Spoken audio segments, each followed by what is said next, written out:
দর্শক, আজকে সকালেই এইসব ভিডিও এসছে আমার কাছে, যেটা হচ্ছে ইউটিউবার শুদ্ধশীল ঘোষ, তার বাড়িতে পুলিশ পৌঁছে গেছে। আপনারা অনেকেই ফলো করেন ইউটিউবার শুদ্ধশীল ঘোষকে। এটা খবর যে ওনার বাড়ির, ওনার যে ফ্ল্যাট সোনারপুরে, যতটুকু জানি, সেখানে পুলিশের একটা বড় টিম পৌঁছে গেছে। এবং যেটা খবর যে সার্চ ওয়ারেন্ট নিয়ে পুলিশের এই টিম গেছে। এখনই দরজা খুলতে হবে, বাড়ির সামনে গিয়ে, মানে ফ্ল্যাটের সামনে গিয়ে ধাক্কাধাক্কি। বলা হয়েছে নাকি বর্ধমানের কালনা থানা থেকে তারা এসেছেন।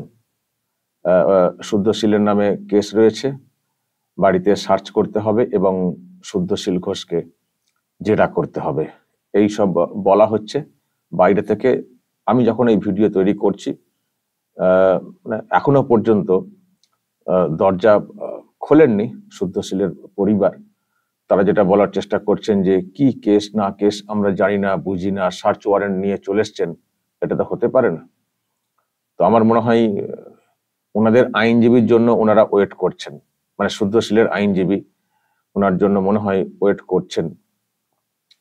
তো তিনি এলে কাগজ দেখবেন সত্যি সার্চ ওয়ারেন্ট রয়েছে কিনা ইত্যাদি, বা কি কেস না কেস এইসব হয়তো দেখবেন। তারপর জানি না মানে উনি কি করবেন বা কি পরামর্শ দেবেন এবং সেই মতো কি হবে। কিন্তু প্রশ্ন হচ্ছে যে কি হচ্ছে, ইউটিউবারদের কি আবার কি ভয় দেখানোর চেষ্টা হচ্ছে, চমকানো ধমকানোর চেষ্টা হচ্ছে? বাড়িতে পুলিশ পাঠিয়ে যেমন শফিকুল ইসলামকে তুলে আনার চেষ্টা হয়েছিল, চেষ্টা কেন, তুলে নিয়ে যাওয়া হয়েছিল আমাকে, আমার ওয়াইফকে, আবার কি এরকম শুরু হয়ে গেল? একজন ইউটিউবার কি করতে পারেন, কি হতে পারেন, মানে কি হতে পারে? একজন ইউটিউবার হয়তো কিছু কমেন্ট করতে পারেন, কিছু বক্তব্য রাখতে পারেন, কিছু মন্তব্য করতে পারেন, তার জন্য বাড়িতে পুলিশ পৌঁছে গেছে, পুলিশের একটা বিরাট টিম পৌঁছে গেছে। এটা মানে কি, মানে বিরাট একেবারে, মানে আমি জানি না, আমি আবার বলছি আমি জানি না শুদ্ধশীল ঘোষ এক্স্যাক্টলি কি বলেছেন, কোন ভিডিওর জন্য তার নামে কেস, পুলিশের এত টিম একেবারে সার্চ ওয়ারেন্ট নিয়ে। আমার বাড়ির সামনে একবার সার্চ ওয়ারেন্ট নিয়ে চলে এসেছিল পুলিশ কলকাতা থেকে, এসে বলেছিল যে এক্ষুনি দরজা খুলতে হবে, সার্চ ওয়ারেন্ট রয়েছে। তো আমরা তো দরজা তো ওইভাবে খুলিনি, মানে আমি সেই সময় ছিলাম না বাড়িতে, ছিলাম না বলতে আমি জানতে পেরে গেছিলাম যে পুলিশ আসছে। শুদ্ধশীল হয়তো খবরটা পাননি, আমি জানতে পেরে গেছিলাম যে পুলিশ আসছে, তাই আমি একটু জায়গায় সরে গেছিলাম। সরে গিয়ে আমার ওয়াইফ ডিল করেছিল এবং দরজা খোলেনি। তারপরে মানে আমি হাইকোর্টে চলে গেছিলাম। হাইকোর্ট পরের দিনই একেবারে ওই যে সার্চ ওয়ারেন্ট নিয়ে যে আসা সেটাকে ক্যান্সেল করে দিয়ে বলে দিয়েছিল এক্ষুনি ফেরত আসো। পুলিশ তারপর গুড়গুড়িয়ে চলে গেছিল। সারা রাত ছিল আমার বাড়ির আশপাশে চারধারে ঘিরে। আমি আরামবাগেই ছিলাম, কিন্তু একটা জায়গায় ছিলাম। আমি আইনের সুযোগটা নিচ্ছিলাম যে দেখি ওনারা যে সার্চ ওয়ারেন্ট নিয়ে এসছেন সেটা কতটা সত্য, কতটা মিথ্যা, কতটা যুক্তিযুক্ত একটু দেখি না কলকাতা হাইকোর্টে গিয়ে।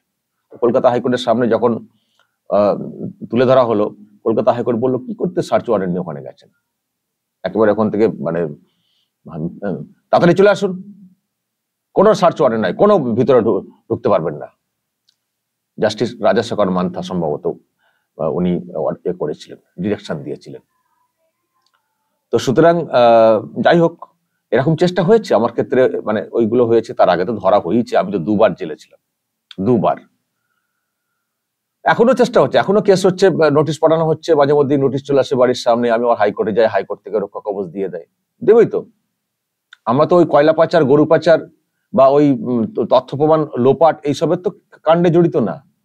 আমরা কিছু কমেন্ট করি, কিছু কথা বলি, তার জন্য চলে যাবে ড্যাং ড্যাং করে একেবারে নোটিশ নিয়ে। প্রথম যখন আমার বাড়িতে নোটিশ নিয়ে আসতো, সে একটা নোটিশ 20 জন পুলিশ, সে কি চমকানি ধমকানি। নোটিশ দিনে দেওয়ার কথা, আসছে রাত 10টার সময়, কি চমকানি ধমকানি। সেসব করে দেখেছে হবে না। এইসব নিয়ে কলকাতা হাইকোর্টে আমি প্রশ্ন তুলেছিলাম, কলকাতা হাইকোর্টে প্রশ্ন তুলেছিল। তারপর এখন দেখি বেশি পুলিশ আসে না, মানে পুলিশের উর্দি পরে লোকজন আসেন না, বাইকে করে 2 জন আসেন আরামবাগ থানা থেকে, তাও বাইকটা একটা দূরের দিকে রেখে আসেন, আস্তে আস্তে তারা ঢোকে। তো ব্যাপারটা কি জানেন তো দর্শক, ব্যাপারটা আমি যেটা পলিসিতে হাঁটি সব সময়, যে 20 দাঁতটা ভেঙে দাও। কত চমকাবে, কত ধমকাবে, 20 দাঁতটা ভেঙে দেবো। যে চমকালে ধমকানো মানে কি আর খবর হবে না, আর কোনো কমেন্ট হবে না, আর কোনো বক্তব্য রাখতে পারবো না? ছেলে খেলা নাকি? তবে একটা জিনিস মেনটেন করে সবসময় চলার চেষ্টা করি, এটা আমি মানি। এমন কিছু বলবো না, এমন কিছু করব না যার জেরে কোথাও কোনো অশান্তি লেগে যাবে। এমন কিছু মন্তব্য করব না যার জেরে কোনো দাঙ্গা লেগে যাবে। এমন কিছু সেন্সিটিভ ইস্যুকে নিয়ে নাড়াচাড়া করব না যেটা 2 গোষ্ঠীর মধ্যে অশান্তি পেকে যাবে।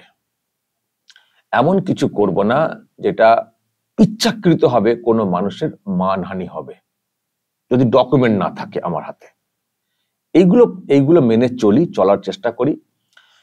মেনে চলার চেষ্টা করি বলেই আমার নামে এত মামলা হয়েছে, এত কেস হয়েছে, কিন্তু একটা তো সাজা দিতে পারেনি, প্রমাণ করতে পারেনি। মেনে চলি বলেই।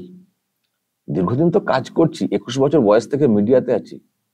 তখন মানে গ্রাজুয়েশনের 3rd ইয়ারের রেজাল্ট আউট হয়নি, তার আগে থেকে মিডিয়াতে। মিডিয়া মানে একটা প্রফেশনাল মিডিয়া হাউসে আমি ছিলাম।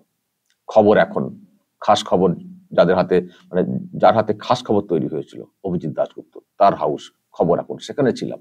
তখন এইসব 24 আওয়ার্স চ্যানেল আসেনি। এই খবর এখন থেকে অনেক বড় বড় লোক বেরিয়েছেন, তারা সব চ্যানেলের মাথা হয়ে গেছেন। ঠিক জায়গা থেকেই কাজটা শিখে এসছি।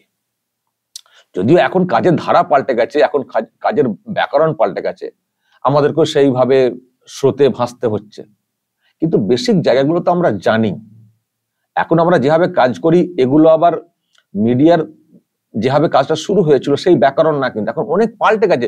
এখন মিডিয়া বলতে অন্য টাইপের হয়ে গেছে, আমাদেরকেও স্রোতে ভাসতে হচ্ছে। কিন্তু বেসিক জায়গাগুলো তো ঠিক রয়েছে, বেসিক জায়গাগুলো তো আমরা মেনে চলি।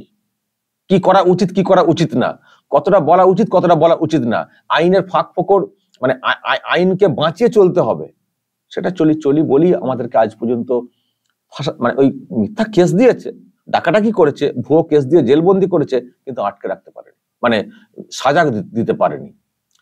মানে এখন তো হিসেবটা আমি সেদিন দেখছিলাম, গোটা 25 কেস হয়ে গেছে টোটাল, এই রিসেন্ট সেগুলো অ্যাড করলে। তাতে করেছেটা কি? না সাজা দিতে পেরেছে, না আমার মুখটাকে বন্ধ করতে পেরেছে চিরতরে। পেরেছে কি? পারবেও না। শফিকুল ইসলাম আর যাই হোক এইসব কেস টেসে ভয় পায় না। তো আমি যেটা দেখতে পাচ্ছি দর্শক, শুদ্ধশীলকে এই যে বাড়িতে পুলিশ পাঠানো, আমি জানি না ওনার কি কেস, কি ব্যাপার, আমরা হয়তো পরে জানতে পারবো। আমি জানার চেষ্টা করলাম, ওনারা তো বললেন যে এখন আমরা নিজেরাই বুঝতে পারছি না। তো দেখবো কি কেসের মধ্যে কতটা জেনুইন ব্যাপার রয়েছে, জেনুইন কেস। আবার এটাও বলি দর্শক, আমরা ইউটিউবার বলে একেবারে ধোয়া তুলসী পাতা কোনো অন্যায় করতে পারি না, এটাও বলবো না কখনো। মানুষ তো আমরা, রক্ত মাংসের মানুষ। আমরা সব যে নিখুঁত করব, ইউটিউবার মানে আমরা সব একেবারে নিখুঁত লোক, এটাও বলবো না। ভুল হতে পারে, ইচ্ছাকৃত ভুল হতে পারে, অনিচ্ছাকৃত ভুল হতে পারে, অন্যায় মানে ইচ্ছা করে অন্যায় করা হতে পারে, শয়তানি বুদ্ধিও আছে অনেক ইউটিউবারের মধ্যে, হতে পারে। ইউটিউবার মানেই আমরা তাকে প্রাণ খুলে সাপোর্ট করব, যতই অন্যায় করুক, এটা আমি কখনো করব না, এটা আমি কখনো বলবো না। যদি অন্যায় করে কোনো ইউটিউবারকে সমস্যায় ফেলা হয়, সেখানে আর যাই হোক না কেন আরামবাগ টিভি সবার আগে চেঁচাবে। যদি অন্যায় করে ইচ্ছা করে মুখ বন্ধ করার জন্য কোনো ইউটিউবারের বিরুদ্ধে যদি আইনি প্রসেস চলে, যদি পুলিশকে দিয়ে লেলিয়ে দেওয়া হয়, পুলিশকে দিয়ে যদি হেনস্থা করার চেষ্টা হয়, তখন কিন্তু আরামবাগ টিভি চুপ থাকবে না। যদি দেখা যায় তার কেসটা জেনুইন, সত্যিই তিনি আইন ভঙ্গ করেছেন, তখন আরামবাগ টিভি এগোবে না, তখন আরামবাগ টিভি এগোবে না। এখন যেহেতু আমরা এখনো জানি না কি কেস কি না কেস, শুধু একজন ইউটিউবারকে ধরার জন্য বা তার বাড়িতে সার্চ করার জন্য পুলিশের এই যে এত বড় টিম একটা পৌঁছে গেছে, সেটা আমার কথা মনে করাচ্ছে। সেজন্যই আমার এইভাবে সকালে বলতে আসা এবং আপনাদেরকে খবরটা দিয়ে দেওয়া যে একজন ইউটিউবার, একজন মানে তিনি ইউটিউবার হিসেবেই কাজ করে যাচ্ছেন, কিন্তু তার বাড়িতে আজকে সকাল সকাল একটা টিম পৌঁছে গেছে কালনা থানা থেকে। আমরা জানি না কি কেস না কেস, কিন্তু যদি মিথ্যা কেস হয় পরে আমরা জানতে পারবো, যদি ভুয়ো কেস হয়, যদি হ্যারাস করার জন্য কেস হয়, তাহলে কিন্তু আমরাও ছাড়বো না। ভাববেন না যে একজন ইউটিউবারকে ধরে নেব, বাকি সবাই চুপ করে থেকে যাবে। আমাদের কোনো সংগঠন নেই, কোনো ইউনিয়ন নেই, কিন্তু আমরা একে অপরের পাশে থাকার জন্য বদ্ধপরিকর যদি অন্যায়ভাবে কাউকে হেনস্থা করার চেষ্টা হয়। কারণ আমরা মনে করি কোন এক ইউটিউবারকে যদি অন্যায়ভাবে হেনস্থা করার চেষ্টা হয়, সেটা আমাদেরকে করা হচ্ছে বা আমাদেরকে ইঙ্গিত করা হচ্ছে, তোমাদেরও গলা টিপে দেবো। সুতরাং এটা আমরা বুঝি, ফলে চুপ থাকার কোনো জায়গা নেই। যদি অন্যায়ভাবে গ্রেপ্তার করার চেষ্টা হয় বা কোনো হেনস্থা করার চেষ্টা হয়, আমি দেখবো যে এই শুদ্ধশীল কি অন্যায়টা করে ফেলেছেন। দেখা যাক দর্শক, বেলা গড়াক, আরো খবর টবর নিই, তারপর আমি আপনাদের সামনে আপডেট নিয়ে আসবো। দর্শক যা বলার বলবেন কমেন্ট বক্সে, নজর রাখবেন আরামবাগ টিভিতে।